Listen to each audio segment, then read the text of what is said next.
சேலத்தில் இளைஞர் விபத்தில் மரணமடைந்ததாக கூறப்பட்ட வழக்கில் திடீர் திருப்பம் ஏற்பட்டுள்ளது. சேலம் மாவட்டம் வீராணம் பகுதியைச் சேர்ந்த வெங்கடேஷ் அண்மையில் விபத்தில் சிக்கி மரணமடைந்ததாக கூறப்பட்டது.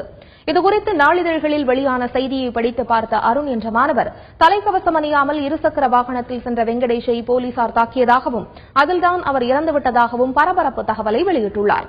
வெங்கடேஷை போலீசார் தாக்கியதை தாம் பார்த்ததாகவும் கூறியுள்ளார். வெங்கடேஷின் உறவினர்களுடன் வந்து சேலம் காவல் ஆணையர் அலுவலகத்தில் இதனை அவர் தெரிவித்துள்ளார். ஆப்போசிட்ல இருந்து ஒருத்தர் வந்தாரு. வரும்பொழுது பாத்தீங்கன்னா அவரை ஸ்டாப் பண்ணாங்க 2 போலீஸ். அவர் வந்து நிக்காம வந்தோடனே உச்சியில வந்து ஃபோர்ஸா அடிச்சிட்டாங்க. இன்னொருத்தர் முன்னாடி வந்தோடனே ஆப்போசிட்ல ஸ்பீடா வந்து அடிச்சிட்டாங்க. மூஞ்சில அடிச்சதுனால அவர் கண்ட்ரோல் மிஸ் ஆகி ஒரு லைட் போஸ்ட்ல போய் ரொம்ப ஃபோர்ஸா அடிச்சு கீழே விழுந்துட்டாரு. விழுந்தோடனே பாத்தீங்கன்னா என்னாச்சு, அவர் 3 மினிட்ஸ் பக்கம் அவருக்கு வந்து எந்த சர்வீஸுமே அவங்க பண்ணல. ஆம்புலன்ஸ் கூப்பிடல, ஒரு எந்த இதுவுமே பண்ணல. அதுக்கப்புறம் நான் போய் அவங்க கத்தி, அந்த ஸ்பாட்ல வேற யாருமே கிடையாது, நானும் என் ஃப்ரெண்டு 2 போலீஸ் மட்டும் தான் இருந்தோம். அங்க போய் அவ்வளவு தூரம் கத்தி அவங்க சொன்னதுக்கு அப்புறமேட்டு அவங்க வந்து ஆட்டோல எடுத்துட்டு போனாங்க. எடுத்துட்டு போனோன்னு அவங்க நான் சொல்லிட்டேன், இந்த மாதிரி நான் வந்து உங்களுக்கு கம்ப்ளைண்ட் பண்ணிடுவேன், அவருக்கு உயிருக்கு ஏதாவது ஆச்சுன்னா. உடனே அந்த போலீஸ்காரங்க என் காலெல்லாம் விழ வந்தாங்க. உடனே ஜிஹெச் போனோம். ஜிஹெச் போய் அங்க அவங்களை அட்மிட் பண்ணிட்டு கூட ஒரு டாக்டரை கூட சீக்கிரம் கன்சல்ட் பண்ணுங்கன்னு சொல்லல.